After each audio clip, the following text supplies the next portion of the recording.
Returning now to our main story, two Republican views of the impeachment inquiry. We turn to former U.S. Senator Jeff Flake of Arizona, who joins us tonight from Boston, and Chris Buskirk, editor of the conservative journal and website American Greatness. He is in Phoenix.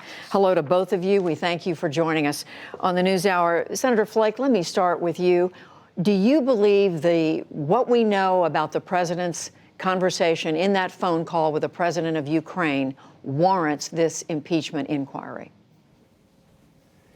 I do. I think that conversation, just from the transcript, not descriptions of the transcript, but the transcript itself is damning enough to launch an inquiry. So yes. Chris Buskirk, what about you? What do you believe based on what we know about that conversation?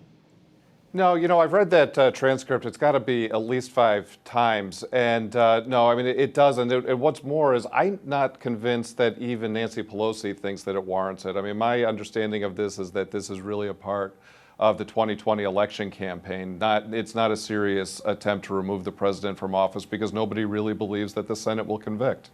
But I mean, on the facts, Chris Buskirk, quickly, the facts of what was said in that conversation, President Trump asking the president of Ukraine to help with an investigation into Joe Biden, a foreign leader. Yeah, no, I mean, no, that's right. I mean, because Joe Biden's what Joe Biden did while he was vice president is highly questionable. I mean, the way and he's bragged about this in public, the way he threatened Ukraine with withholding $1 billion of aid if they didn't fire a prosecutor. That's something that requires looking into. If he was selling his office while vice president, then of course we need the assistance of the Ukrainian government to get to the bottom of what happened on their soil. Well, that whatever happened, it's been widely debunked, at least by all the reporting that I've seen. But Senator Flake, what convinces you that this warrants an impeachment inquiry?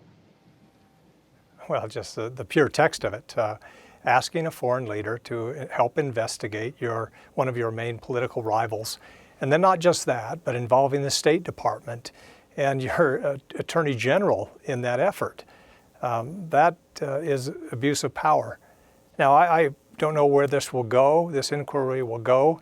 It's tough to see now the votes there in the Senate. I myself don't want to see impeachment come. I'd rather see the president defeated in the next election. That would be better.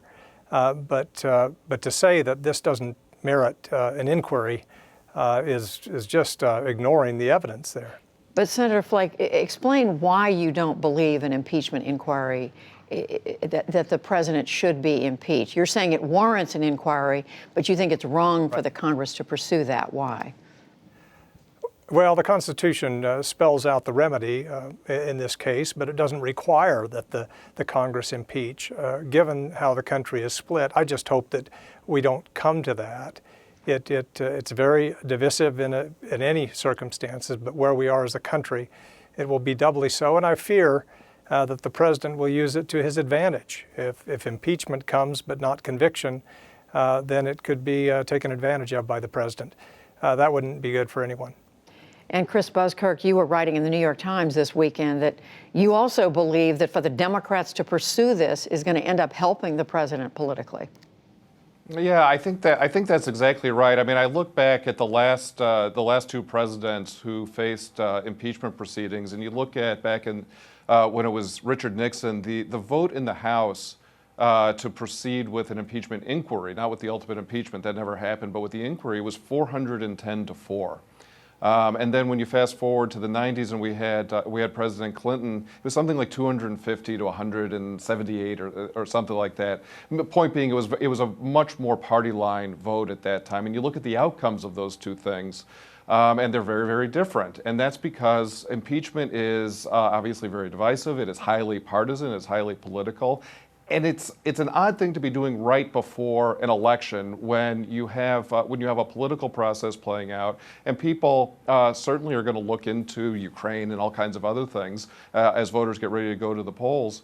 But it seems to me that the appropriate way to pursue this is to try and win an election based on the issues. And one of the issues may be, who Trump is, what he's done, what he hasn't done. But to pursue this now, when you're going to have a party line vote, does not seem to augur well for one's political prospects. And that's why I think it ultimately benefits the president more than it does Democrats. And Senator Flake, you have written in the last day or so that, again, that you believe the president should be removed by the voters and not by impeachment. And you argue for Republicans, it's a matter of principle. But if that's the case, why isn't it a matter of principle to support impeachment? Well, it may well be, depending on what the inquiry turns up. If there is just evidence coming out of additional abuse of power, it may be that Republicans can't ignore it and will have to go for it with Democrats. It being a partisan vote now may not hold if additional evidence comes forward. And there are a lot of subpoenas out there. There's a lot of information to be gathered, and things could change. And it could change in the Senate, where enough of my former colleagues may simply say, we've got to approach the president and do as was done in the early 70s with Senator Goldwater and Congressman John Rhodes, and say there's just no way out. It may come to that, depending on what is turned up by the inquiry. What about that, Chris Buskirk? Yeah, it won't come to that. There's just absolutely no way that's happening right in front of an election. Everybody's going to want to fight this out, I think, on political turf and let voters decide. And quite honestly, I think that is whatever comes out of any inquiry, that seems to me to be the healthiest way for the Republic to decide this matter, which is make everything public. We know it's going to come out, but then let voters decide in November of 2020 which way they want the country to go. So, and I want you to weigh in on this, Senator Flake, but I guess what I'm trying to get at here, Chris Buskirk, is if there is a place, and we don't know at this point if this is it, for a president to be removed by impeachment and conviction, you're saying it's, I mean, how can you be so confident that it's the wrong thing to do then? Is that to me or to Senator Flake? To you. That's to me. Yeah, no, I mean, look, if the accusation is based upon the transcript of this conversation that President Trump had with President Zelensky, that is not dispositive. I know that there are people who believe it is, and that's fine. They can hold that political opinion, but there is a very large segment of the population that looks at that and says either no problem or maybe I don't like it, but it's not an impeachable offense. And so I just don't see a realistic scenario where you get to the required votes in the Senate. And so we wind up, yes, we understand impeachment itself is a political process that plays out in Congress, but at the same time we have a deadline, November of 2020, when there's going to be an election. And I think that is ultimately what is going on here, which is Democrats are trying to harm the president's reputation in advance of the election. They think that they can undermine voters' confidence in him, and that will lead to an electoral victory rather than an actual removal from office. Senator Flake, I mean, as we look at the next 15 months before we get to the presidential election, what is Congress's responsibility in terms of, asking this president to support this impeachment inquiry, demanding documents? I mean, how should Congress be approaching this?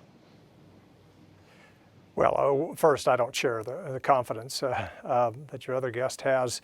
That nothing will turn up. And it's not just what may or may not turn up, it's how the president reacts to it and reacts to this inquiry.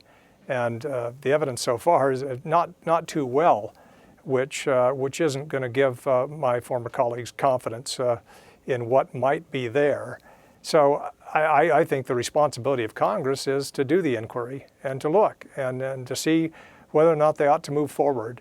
Like I said, my preference would be to do it in the next election. But if it comes to it, if there's more information, then they ought to do the constitutional duty. And I wouldn't hesitate if I were in the Senate to do that. Former Senator Jeff Flake of Arizona, Chris Buskirk, thank you both very much. Thank you. Thank you.